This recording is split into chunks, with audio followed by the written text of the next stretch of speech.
கடந்த மார்ச் 17ஆம் தேதி ஒரு சீக்ரெட்டான கடிதத்தை சைனா அரசாங்கம் தன்னுடைய பேங்க் ஆஃப் சைனாவுக்கு அனுப்புறாங்க. அந்த கடிதம் பேங்க் ஆஃப் சைனாவுக்கு மட்டும் போகல, சைனாவினுடைய ஃபாரின் எக்ஸ்சேஞ்ச் ரெகுலேட்டர்ஸ்க்கும் கொடுக்கப்படுது. அதாவது சீனாவினுடைய முதலீடுகளை வெளிநாடுகளில் முதலீடு பண்ணக்கூடிய ரெகுலேட்டரி போர்டுக்கும் இந்த இன்ஸ்ட்ரக்ஷன் போகுது. இந்த இன்ஸ்ட்ரக்ஷன் மார்ச் 17ஆம் தேதி போகுது. இந்த ரகசிய உத்தரவு கொடுக்கப்பட்டு 3 மாசம் கழிச்சு ஐரோப்பிய அமெரிக்காவில் இருக்கக்கூடிய எல்லா பத்திரிகைகளும், பினான்சியல் டைம்ஸ், ப்ளூம்பர்க், ரேட்டர்ஸ் எல்லாரும் அதிர்ச்சியான செய்தியை வெளியிட்டு இருக்காங்க. சீனாவினுடைய இந்த ரகசிய நடவடிக்கை ஒட்டுமொத்தமாக அமெரிக்க பொருளாதாரத்தை உலுக்கி கொண்டிருக்கிறது. இந்த ஒரு கடிதத்தினால அமெரிக்காவில் இருக்கக்கூடிய சாமானிய மனிதன் ஒவ்வொருத்தனும் $2000 அதிகமா செலவு பண்ண வேண்டிய நிலைமைக்கு தள்ளப்பட்டிருக்கிறான். ஒட்டுமொத்தமாக அமெரிக்காவினுடைய பங்குச்சந்தையும் டாலரும் மிகப்பெரிய சரிவை சந்திச்சிருக்கு. உண்மையிலேயே சீன அரசாங்கம் எழுதின கடிதம் என்ன, அந்த கடிதத்துக்கு பிறகு ஏன் அமெரிக்க பொருளாதாரம் எவ்வளவு பெரிய சரிவை நோக்கி நகருது? வணக்கம், இது மெட்ராஸ் ரிவ்யூ. நான் உங்கள் சத்யராஜ். கடந்த மார்ச் 17ஆம் தேதி சைனா அரசாங்கம் ரொம்ப சீக்கிரட்டா சில உத்தரவுகளை பேங்க் ஆஃப் சைனாவுக்கு அனுப்புறாங்க. பேங்க் ஆஃப் சைனாவுக்கு மட்டும் கொடுக்கல, சைனாவினுடைய ஃபாரின் எக்ஸ்சேஞ்ச் ரெகுலேட்டர், அதாவது சைனாவினுடைய நிதிகளை வெளிநாடுகளில் முதலீடு செஞ்சு அதிலிருந்து லாபத்தை பெறாங்க பாத்தீங்களா, இதை ரெகுலேட் பண்ணக்கூடிய, இதை மானிட்டர் பண்ணக்கூடிய, ஒழுங்கமைக்கக்கூடிய நிறுவனமான சைனீஸ் ஃபாரின் எக்ஸ்சேஞ்ச் ரெகுலேட்டருக்கும் இந்த கடிதம் போகுது. இந்த கடிதத்தினுடைய முக்கியமான நோக்கம் என்ன அப்படின்னா, no more investment in US, அதாவது அமெரிக்காவில் முதலீடுகள் செய்யாதீர்கள். அது மட்டும் இல்லாம சைனாவினுடைய மினிஸ்ட்ரி ஆஃப் காமர்ஸ் வெளிப்படையா அமெரிக்கா குறித்து என்ன சொல்லியிருக்காங்க அப்படின்னா, it is a hostile investment destination அப்படிங்கிறாங்க. அதாவது அங்க முதலீடு பண்றது மிகப்பெரிய ஆபத்து, எச்சரிக்கை உணர்வோடு முதலீடு பண்ணக்கூடிய இடங்களாக யுஎஸ்ஐ அவங்க மார்க் பண்றாங்க. அதாவது சைனா பேங்க்கும் அது மட்டும் இல்லாம ஃபாரின் ரெகுலேட்டரி போர்டும் அரசாங்கத்தின் உத்தரவின் அடிப்படையில் அமெரிக்காவில் நீங்கள் முதலீடு செய்யக்கூடாது. அது மட்டும் இல்லாம அமெரிக்காவில் ஏற்கனவே இருக்கக்கூடிய முதலீடுகள் இருக்கு பாத்தீங்களா, அந்த முதலீடுகள் எல்லாத்தையும் திரும்ப பெறுங்கள் அப்படிங்கிறது குறித்தான உத்தரவு மார்ச் மாசமே போகுது. இந்த கடிதம் மார்ச் 17ஆம் தேதி எல்லா ரெகுலேட்டரி பாடிக்கும் போனதுக்கு பிறகு ஏப்ரல் மாசம் இது குறித்து பினான்சியல் டைம்ஸ் பத்திரிகை ஒரு சின்ன துணுக்கு கட்டுரை எழுதுறாங்க. அந்த கட்டுரையுடைய தலைப்பு என்ன அப்படின்னா, China pull backs from US private equity investment. இந்த கட்டுரை வந்த உடனே ஒட்டுமொத்தமாக ஐரோப்பிய அமெரிக்காவில் இருக்கக்கூடிய எல்லா பத்திரிகைகளும், அது ப்ளூம்பரா இருக்கட்டும் இல்ல ரேட்டாஸா இருக்கட்டும், எல்லாருமே இது குறித்து பேசினாங்க. அதுக்கு பிறகு பாத்தீங்கன்னா கடந்த 4 நாளைக்கு முன்னாடி ஏன் மார்ச் மாசம் இப்படிப்பட்ட உத்தரவை சைனா கொடுத்துச்சு, அதனால இப்ப என்னென்ன பாதிப்புக்கெல்லாம் இந்த 3-4 மாசத்துல அமெரிக்க பொருளாதாரத்தில் மாறி இருக்கு அப்படிங்கிறது குறித்து மிக விரிவான கட்டுரையை ப்ளூம்பர்க்கும் ரேட்டர்ஸும் கடந்த 2 நாளாக எழுதிக்கிட்டு இருக்காங்க. இந்த கட்டுரை எல்லாத்தையும் எடுத்து படிச்சு பார்க்கும்போது பல அதிர்ச்சியான தகவல்கள் இருக்கு. மற்ற நாடுகளை மாதிரி இல்லாம சீன அரசாங்கத்தை பொறுத்த வரைக்கும் வெளிநாடுகளில் போய் முதலீடு பண்றதுக்காகவே தான் தனியாக ஒரு முதலீட்டு நிறுவனத்தை உருவாக்கி வச்சிருக்கிறாங்க. குறிப்பாக 2007ஆம் ஆண்டு இந்த நிறுவனம் உருவாக்கப்பட்டுச்சு. ஆரம்பத்தில் இந்த நிறுவனத்தை உருவாக்கும் போது பார்த்தீங்கன்னா வெறும் $200 பில்லியன் அந்த தொகையை முதலீடு பண்ணி தான் ஆரம்பிச்சாங்க. இன்னைக்கு பாத்தீங்கன்னா கிட்டத்தட்ட $1 ட்ரில்லியன் அளவுக்கு அது ஒரு மிகப்பெரிய ஜெயிண்டா வளர்ந்திருக்கு. குறிப்பாக அமெரிக்கால தான் இதனுடைய முழு முதலீடுகளும் பெருசா இருந்துச்சு. சாதாரணமா 1 ட்ரில்லியன் அப்படிங்கறத நம்ம நாட்டு ரூபாயோட மதிப்புல பாத்தீங்கன்னா 1 லட்சம் கோடி. ஆனா அமெரிக்கன் டாலரோட மதிப்புல பாருங்க, அமெரிக்கன் டாலர் இன்னைக்கு 83 ரூபா இருக்கு அப்படின்னா 83 × 1 லட்சம் கோடி, கிட்டத்தட்ட 83 லட்சம் கோடியிலிருந்து 85-90 லட்சம் கோடி இந்தியாவினுடைய ஒரு ஆண்டு பட்ஜெட் இருக்கு பாத்தீங்களா, அந்த ஒரு ஆண்டு பட்ஜெட்னுடைய மொத்த தொகையை இன்னைக்கு இன்வெஸ்ட்மெண்டா வச்சிட்டு இருக்கக்கூடிய சைனாவினுடைய அரசு நிறுவனம் சைனீஸ் இன்வெஸ்ட்மெண்ட் கார்பரேஷன், இது 2007 துவங்கப்பட்டுச்சு. இது இன்னைக்கு ஒரு மிகப்பெரிய ஜெயிண்டா வளர்ந்திருக்கு. பெரும்பாலும் இவங்களுடைய எல்லா போக்கஸுமே எங்க இருந்துச்சு அப்படின்னா அமெரிக்கால தான் முதலீடு பண்ணிட்டு இருந்தாங்க. குறிப்பாக இவங்க 2007 துவங்குறாங்க. 2008 செப்டம்பர் 15ஆம் தேதி அமெரிக்காவினுடைய பொருளாதாரத்தில் லேமன் பிரதர்ஸ் அப்படிங்கக்கூடிய நிறுவனத்தினுடைய வீழ்ச்சியால மிகப்பெரிய பொருளாதார கொலாப்ஸ் ஏற்படுது. அங்க ஒரு ரெசெஷன் ஏற்படுது. அந்த ரெசெஷனை சமாளிக்கிறதுக்கு சைனாவினுடைய நிதி எக்கச்சக்கமாக இந்த சைனீஸ் இன்வெஸ்ட்மெண்ட் கார்பரேஷன் கொட்டி குவிக்கிறாங்க. உள்ள பல மிக முக்கியமான நிறுவனங்கள் திரும்பி புத்துயிர்ச்சி பெற்று எழுந்து வர்றதுக்கான பினான்சியல் இன்ஜெக்ஷன்ஸை இவங்க தான் போடுறாங்க. அதுல குறிப்பா சொல்ல போனா அமெரிக்காவினுடைய ஹை ப்ரொஃபைல் நிறுவனம் சொல்லக்கூடிய Blackstone, Morgan Stanley, girly, KKR, TPG, இது மாதிரியான மிகப்பெரிய முதலீட்டு நிறுவனங்கள், ஃபண்ட் ரைசஸ், பெரிய பெரிய இன்வெஸ்டிங் கார்பரேஷன்ஸ் இருக்காங்க பார்த்தீங்களா, அவங்களுக்குள்ள அவங்களுடைய ஷேர்ஸை வாங்கினது, அது மட்டும் இல்லாமல் அவங்களுடைய ஈக்விட்டியில் இன்வெஸ்ட் பண்ணது, அவங்களுக்கு கடனாக கொடுத்ததுன்னு எக்கச்சக்கமான கோடிகளை கொட்டி குவித்திருக்கிறது சைனாவினுடைய இன்வெஸ்ட்மெண்ட் கார்ப்பரேஷன். இது முழுக்க முழுக்க சீன அரசாங்கத்தினுடைய நிறுவனம். அப்போ ஒட்டுமொத்தமாக இதில் நம்ம கவனிக்க வேண்டிய விஷயம் என்ன அப்படின்னா, அமெரிக்காவினுடைய மிகப்பெரிய ரியல் எஸ்டேட் நிறுவனங்கள், அந்த நிறுவனங்களுக்கு இன்வெஸ்ட் பண்ணக்கூடிய மிகப்பெரிய ஃபண்டிங் நிறுவனங்கள், அதாவது ஈக்விட்டி வெல்த் நிறுவனங்கள் எல்லாமே சைனாவினுடைய ஃபண்டில் இயங்கி இருக்கிறாங்க. இதுல குறிப்பா பாத்தீங்கன்னா 2008 முதலீடு பண்ண ஆரம்பிச்சு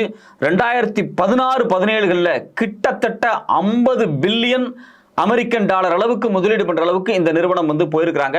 2017 பிறகு குறிப்பாக 2018 ஆண்டுல இருந்து கொஞ்சம் கொஞ்சமாக அமெரிக்காவினுடைய நிறுவனங்கள்ல முதலீடு பண்றத சைனீஸ் இன்வெஸ்ட்மெண்ட் கார்ப்பரேஷன் வந்து குறைச்சிக்கிட்டே வந்திருக்கிறாங்க. குறிப்பாக 2018, 19, 20, 21 கொஞ்சம் கொஞ்சமா குறைச்சு இப்ப 24 வரும்போது அங்க முதலீடுகளை அப்படியே ஸ்டாப் பண்ணிருக்காங்க. அதாவது புதுசாக எந்த முதலீடுகளுக்குமே போகாம அப்படியே சேச்சுரேட் பண்ணி வித்ட்ரா பண்ணி ஸ்டாப் பண்ணிருக்காங்க. இப்படி சைனா ஏன் படிப்படியாக தங்களுடைய முதலீடுகளை குறைக்கிறாங்க அப்படிங்கிறது குறித்து பல சந்தேக கண்ணோட்டத்தோடு கூடிய கட்டுரைகளை ஐரோப்பிய அமெரிக்க பத்திரிகைகள் தொடர்ச்சி எழுதினாங்க. குறிப்பாக 2020, 21, 22 காலகட்டத்தில் கொரோனாவை மையமாக வச்சு தான் முதலீடுகள் வந்து இங்க ஸ்டாப் ஆயிருக்கு.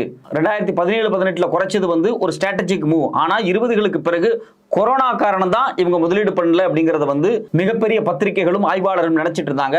ஆனா அமெரிக்க பொருளாதாரம் கொரோனாவுக்கு பிறகு திரும்பவும் புத்தெழுச்சியோடு ஒர்க் பண்ண ஆரம்பிக்கக்கூடிய சூழல்ல கூட தன்னுடைய முதலீடுகளை ஒரு டிராப் கூட அமெரிக்காவுக்கு கொண்டு போகாம சைனீஸ் இன்வெஸ்ட்மெண்ட் கார்ப்பரேஷன் நிறுத்தி இருக்கிறாங்க. அது மட்டும் இல்லாம இப்ப புதுசா என்ன சொல்ல வர்றாங்க அப்படின்னா, கடந்த மார்ச் மாசம் ஒரு டிக்ளரேஷனை வந்து சைனா அரசாங்கம் கொடுக்குறாங்க. நாம இன்வெஸ்ட்மெண்ட் பண்றத ஒரு ஹாஸ்டல் டெஸ்டினேஷனா யூஎஸ் கன்சிடர் பண்றோம். அதையும் தாண்டி அங்க ஏற்கனவே பண்ண முதலீடுகளை நீங்க வந்து வித்து வெளியே கொண்டு வாங்க. அங்க இருக்கக்கூடிய ஈக்விட்டி இன்வெஸ்ட்மெண்ட்ஸா இருக்கட்டும் இல்ல மற்ற இன்வெஸ்ட்மெண்ட்ஸ் எல்லாத்தையுமே நீங்க வித்ட்ரா பண்ணுங்க, ரிட்ரீட் பண்ணுங்க அப்படிங்கிற உத்தரவும் போயிருக்கு. அந்த உத்தரவின் அடிப்படையில் பாத்தீங்க அப்படின்னா கடந்த 3 மாதங்களில் சீன அரசாங்கம் தன்னுடைய மிகப்பெரிய முதலீடுகளை குறிப்பாக பல பில்லியன் முதலீடுகளை வெளியே எடுக்கிறதுக்காக, அதாவது அமெரிக்காவினுடைய பெருநிறுவனங்களில் முதலீடு பண்ணியிருக்கக்கூடிய பெரும் தொகையான பணத்தை உடனடியாக எடுப்பதற்கான வேலையில் வேக வேகமாக இறங்கியிருக்கிறாங்க. இது ஒட்டுமொத்தமாக அமெரிக்க பொருளாதாரத்தையே பின்னுக்கு இழுக்கிறது. ஏன் சீனா இந்த நடவடிக்கைக்கு வர்றாங்க அப்படின்னா, கடந்த ஏப்ரல் மாசம் ட்ரம்ப் என்னைக்கு பதவி ஏற்றாரோ அதிலிருந்து ரெசிப்ரோக்கல் டாரிஃப் போட போறேன், அதாவது சைனாவிலிருந்து வரக்கூடிய பொருட்களுக்கு எக்கச்சக்கமான வரிகளை போட போறோம். குறிப்பா சொல்ல போனா 145% வரியை வந்து சைனா பொருட்களுக்கு நான் போட போறேன். ஏன்னா என் நாடு அதிகமா இறக்குமதி பண்ணிட்டே இருக்கு அப்படின்னு சொல்லி ட்ரம்ப் ரொம்ப வருத்தப்படுறாரு. அமெரிக்கா முழுக்க முழுக்க இறக்குமதியை நம்பியே இருக்கக்கூடிய நாடா இருக்கு. இந்த நாடை நான் உற்பத்தியை நோக்கி நகர்த்த போறேன், மிகப்பெரிய மேனுஃபேக்சரிங் செக்டாரை உருவாக்க போறேன். அப்ப நான் மேனுஃபேக்சரிங் பண்ணணும் அப்படின்னா வெளிநாடுகள் இருந்து இறக்குமதி ஆகிறத தடுக்கணும். அதுக்கு நான் நிறைய டாரிஃப் போட்டா கண்டிப்பாக வெளிநாட்டுல இருந்து வர்றது குறையும். வெளிநாட்டில இருந்து வர்றது குறையும் போது உள்நாட்டு உற்பத்தி அதிகமாகும் அப்படின்னு சொல்லி புது மூவ் வந்து கடந்த ஏப்ரல்ல இருந்து அவர் வந்து வேக வேகமா நகர்த்திக்கிட்டு இருக்காரு. அதன் அடிப்படையில் பாத்தீங்க அப்படின்னா சீனாவுக்கா இருக்கட்டும், இந்தியாவுக்கா இருக்கட்டும் இல்ல மற்ற நாடுகளுக்கு எல்லாத்துக்குமே 100% அதிகமா நான் வரி போட போறேன் அப்படின்னு சொல்லி தொடர்ச்சியா மிரட்டிக்கிட்டே இருக்காரு. குறிப்பாக பிரிக்ஸ் மாநாடுக்கு பிறகு இமீடியட்டா 10% வரியை வந்து எல்லா நாடுகளுக்கும் போட்டாரு.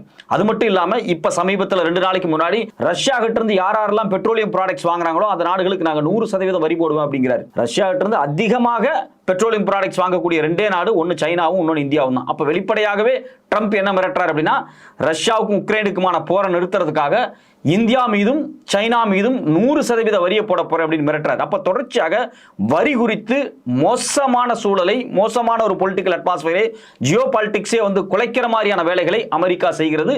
இதனால் அமெரிக்காவின் முதலீடு பண்றது ஒரு மிகப்பெரிய அச்சமாக இருக்கிறது.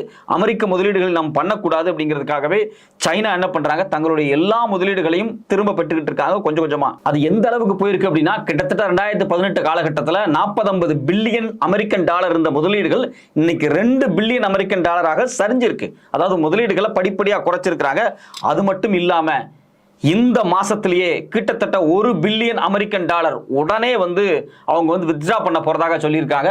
1 பில்லியன் அமெரிக்கன் டாலர் அப்படிங்கிறது கிட்டத்தட்ட 88,000 கோடிக்கு மேல வரும். அதாவது 90,000 கோடிக்கு மதிப்பிலான பணத்தை, அதாவது கிட்டத்தட்ட 1 லட்சம் கோடிக்கான பணத்தை உடனடியாக வந்து வித்ட்ரா பண்ணி ரெட்ரீட் பண்ணி எடுக்க போறதாக சீனாவினுடைய சைனீஸ் இன்வெஸ்ட்மெண்ட் கார்ப்பரேஷன் வந்து முடிவு பண்ணி அதிகாரப்பூர்வ தகவல்கள் வந்து வெளிவந்துகிட்டு இருக்கு. இது மாதிரி பணங்களை வெளியெடுப்பதனூடாக ஒட்டுமொத்தமாக அமெரிக்க சந்தையில் மிக மோசமான பாதிப்புகளை ஏற்படும். ஏன் அப்படின்னா, இந்த வெளிநாட்டு நிறுவனங்கள் இருக்காங்க இல்லையா, சைனா மாதிரியான நிறுவனங்கள் இல்ல வந்து ஜப்பான் மாதிரியான நிறுவனங்கள், பல நிறுவனங்கள், இதாவது பிரான்ஸ் கார்ப்பரேஷன் நிறுவனங்கள் தான் என்ன பண்றாங்க அப்படின்னா, அமெரிக்காவில் இருக்கக்கூடிய பெரும் நிறுவனங்களுக்கு பணம் கொடுப்பாங்க, ஃபினான்ஸ் பண்ணுவாங்க, முதலீடு பண்ணுவாங்க. அமெரிக்கா அப்படிங்கக்கூடிய நாடு நம்மளை பொறுத்த வரைக்கும் மிகப்பெரிய பணக்கார நாடுன்னு நம்ம நினைச்சுக்கிட்டு இருக்கோம். ஆனா வெளிநாட்டு கடன்களில் தான் அந்த நாடே இயங்கி கொண்டிருக்கிறது. வெளிநாட்டு முதலீடுகளில் தான் அந்த நாடே இயங்கி கொண்டிருக்கிறது. அப்ப சைனா கொண்டு முதலீடு பண்றான், ஜப்பான் கொண்டு முதலீடு பண்றாங்க, சவுதி அரேபியா முதலீடு பண்றாங்க, பல யூகே கொண்டு வந்து முதலீடு பண்றாங்க, பல நாடுகள் முதலீடு பண்றாங்க.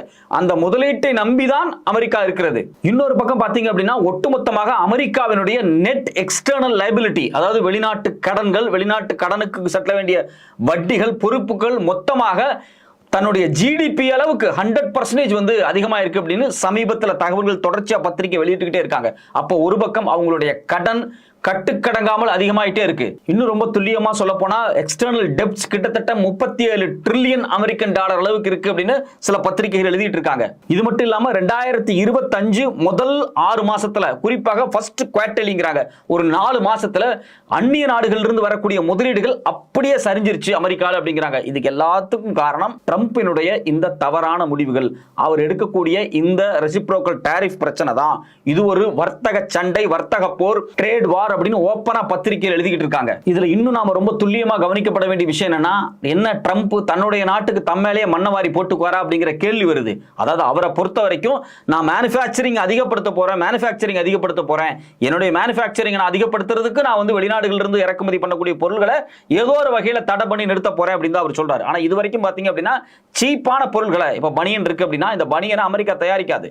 அமெரிக்கா தயாரிக்கிற காஸ்ட்டை விட அவங்க செலவு பண்ணக்கூடிய தண்ணியா இருக்கட்டும், இல்ல என்விரான்மெண்ட் இஷ்யூவா இருக்கட்டும், இல்ல ப்ரொடக்ஷன் காஸ்டா இருக்கட்டும், லேபரா இருக்கட்டும், இது எல்லாத்தையும் சேர்த்து இந்த டிஷர்ட்டை இங்க அந்த அமெரிக்காவில் தயாரிச்சா 2000 ரூபாய் ஆகுது அப்படின்னா தமிழ்நாட்டில் அந்த டிஷர்ட்டை தயாரிச்சா வெறும் 300 ரூபாய்க்கு தயாரிச்சிடலாம். அப்படிங்கும்போது அவங்க என்ன பண்றாங்க அப்படின்னா, எதுக்காக நம்ம நாட்டில் தயாரிக்கணும், வெளிநாட்டிலும் தயாரிச்சு அந்த பொருளை வாங்கிக்கலாம் சீப்பா அப்படிங்கிற பாலிசி தான் அவங்க வந்து கடைபிடிச்சிட்டு வந்தாங்க.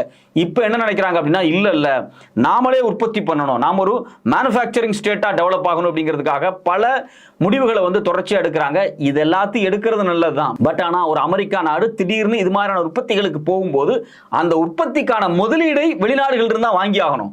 சோ நீங்க வரி போட்டு இறக்குமதியை தடுக்கும் போது பல நாடுகள், குறிப்பா சீனா மாதிரியான நாடுகள், நாங்க முதலீடே பண்ண மாட்டோம் அப்படின்னு சொல்லி வெளியே போனா எப்படி உற்பத்தியை துவங்க முடியும், எப்படி ஃபேக்டரியை உருவாக்க முடியும், ப்ரொடக்ஷன்ஸை உருவாக்க முடியும், மெஷின்ஸை கொண்டு வர முடியும், முதலீடுகளை பண்ண முடியும். இந்த பிரச்சனை எல்லாம் நேரடியாகவே அமெரிக்கா இப்ப சந்திக்க துவங்கி இருக்கு. இது மட்டும் இல்லாம ட்ரம்ப் இன்னொரு வேலையை செஞ்சிருக்கிறாரு, கார்ப்பரேட் டாக்ஸை 20% அதிகப்படுத்தி இருக்கிறார். அதாவது பல வெளிநாட்டு நிறுவனங்களா இருக்கட்டும், உள்நாட்டு நிறுவனங்களா இருக்கட்டும், இவங்க எல்லாரும் உற்பத்தி பண்றாங்க இல்லையா கார்ப்பரேட்ஸ், அந்த கார்ப்பரேட் நிறுவனத்துக்கான வரியை கூட்டினதுனால பல கார்ப்பரேட் நிறுவனங்கள் மேலும் அந்த நாட்டில் அதிகமான முதலீடுகளை போடுறதுக்கு தவிர்த்துட்டு வேற நாடுகளில் முதலீடு பண்றதுக்கான வேலையை துவங்கி இருக்கிறாங்க. அப்போ இது எல்லாத்தையும் ஒட்டுமொத்தமாக எடுத்து வச்சு பார்த்தா ஒரு பக்கம் அமெரிக்காவுக்கு கடன் சுமை கூடிட்டே இருக்கு, இன்னொரு பக்கம் அமெரிக்காவுக்கு உள்ள வரக்கூடிய நிதி மூலதனம் தடுக்கப்பட்டு கொண்டே இருக்கிறது. அது மட்டும் இல்லாம உள்நாட்டில் இருக்கக்கூடிய கார்ப்பரேட் நிறுவனங்களுக்கான வரியும் கூடிக்கிட்டே இருக்கு. இன்னும் ரொம்ப துல்லியமா சொல்ல போனா வர 2026 வருஷம் ரீஃபினான்ஸ் பண்றதுக்கு, அதாவது கார்ப்பரேட் டெப்டை ரீஃபினான்ஸ் பண்றதுக்கு கிட்டத்தட்ட 4 டிரில்லியன் US டாலர் தேவைப்படுது அப்படிங்கிறாங்க. இந்த நிதி உள்நாட்டிலிருந்து கடனாக பெற முடியாது, வெளிநாடுகளில் இருந்து தான் கடனாக பெற முடியும். அப்ப வெளிநாடுகளில் இருந்து வரக்கூடிய முதலீடுகள் தடுக்கப்பட்டால் அமெரிக்க பொருளாதாரம் எப்படி செயல்படும் அப்படிங்கிற கேள்வியை தான் பல பத்திரிகைகள் வந்து கேட்கிறாங்க. ஏற்கனவே பாத்தீங்க அப்படின்னா சீனா என்ன பண்றாங்க அப்படின்னா, தங்கள்கிட்ட இருந்த அமெரிக்காவினுடைய பாண்டு, அதாவது கடன் பத்திரம் இருக்கு பாத்தீங்களா, அந்த பத்திரத்தை கிட்டத்தட்ட 600 பில்லியன் அமெரிக்கன் டாலருக்கு வெளியே வித்துக்கிட்டு இருக்காங்க. மார்க்கெட்ல வந்து நெகோசியபிள் பண்ணிட்டு இருக்காங்க.